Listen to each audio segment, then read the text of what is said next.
Yeah, mate. That was about the 5th time I've sung in public.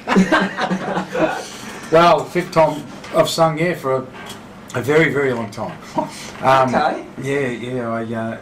When I first picked the guitar up and I was really bad and just learning, you do your old Glorias and your Louis and those sorts of stuff. And, my brother used to play drums and a mate was on bass. We were terrible because we'd only just started, but I used to sing, 30 songs. I don't know why, I just became a singer. And man, I should have stuck at it, like I did a couple of gigs, parties and stuff, and it never phased me. But anyway, I didn't, I don't know why, and it's just been a burning thing. People were like, oh man, get up and sing, and I thought, yeah, okay. And so I went down to MBS and I got up and I sang 3 tunes and I was absolutely crapping my dacks and I got through it, and then I went the following week and I got up and I was crapping my dacks and I sang that song and a couple of other standards. And I thought, oh, this ain't for me, this is terrible. And I went away and I didn't go back to the MBS and sing again. And I thought about it and I practiced at home, and then I must have started singing a couple of times at maybe the gigs. I can't actually remember, but by the time that came around, we were hosting the MBS night and I sang it. And it was. I think that was probably the 5th or 6th time I've ever sung. Yeah. Yeah. So I'm not real confident doing it. I mean, when you got a great vocalist next to you, damn, you sort of go. That's a great track. It stands up. It's a great track, and obviously the title track of the CD. All right, let's talk about where this was recorded, because I was there. You were. And Royal Standard Hotel. Yep, the good old House of Blues, the MBS House of Blues.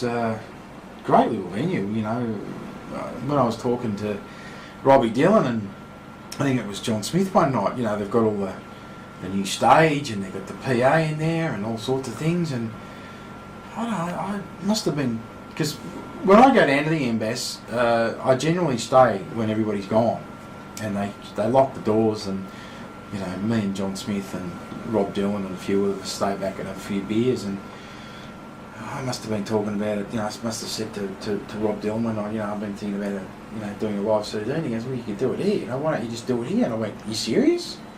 He goes, yeah, why not, we've got all the gear. And that was it. I went, okay, cool, so, I just paid the MBAs for the use of their gear for the night.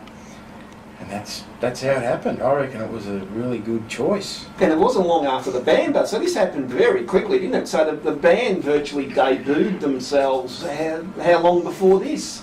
Our first gig from memory was about halfway through April 2013.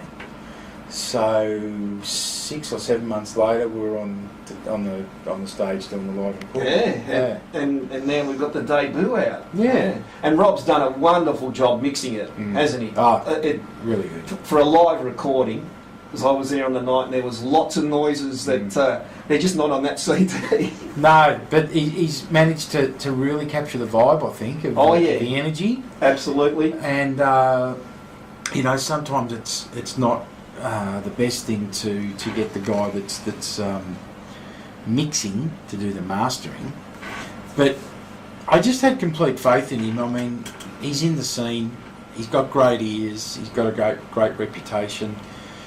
I sat with him through all of the mixing and all of the mastering, and I didn't have to say much. There's a couple of things that I might have mentioned, can we have a bit more of this, and bring the harp forward a bit more or whatever, but he'd run things by me, and it's like, do you like the sound of this, and rah rah rah, and it's like, so I basically produced it, and that's what I was just about to say. Yeah, you produced it yourself. Yeah. But he was just fantastic, and when I heard it, because when you get the files, they're in raw files, and it's pretty much just 2-track, and I heard it and I was a bit dismayed. I thought, okay, it's not. This ain't going to CD. This is going to be scrapped and put straight in the bin. Yeah. And he said, come over, it'll be great. And when I went over to his place, and we did a short 3-hour session before Christmas, just a sort of a pre-production lead up, And I remember hearing it for the first time through really great speakers, with him having tweaked it somewhat, just a little bit. And my ears just pricked up, and I went, holy cow. All of a sudden it's come alive. Is this from that night? It's like, and he wasn't, you know, putting heaps of effects on it and everything. He was just, all he did was a very, very basic, quick mix. This was just to give me a listen. And I just went, wow, this is incredible, you know. Yeah.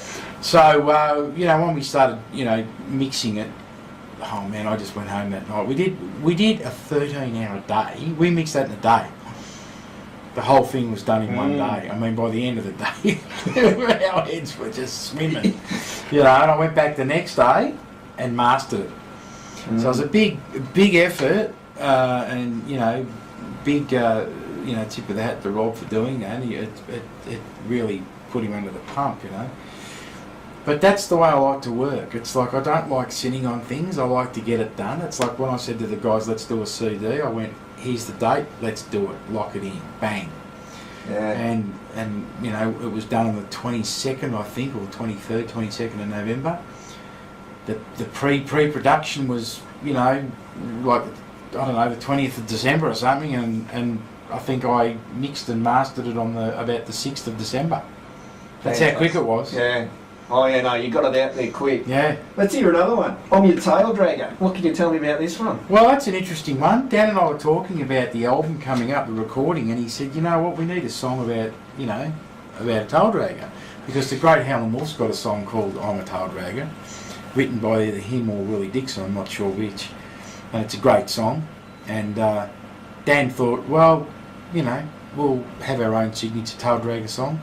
So Dan came up with this about 2 weeks prior to the recording.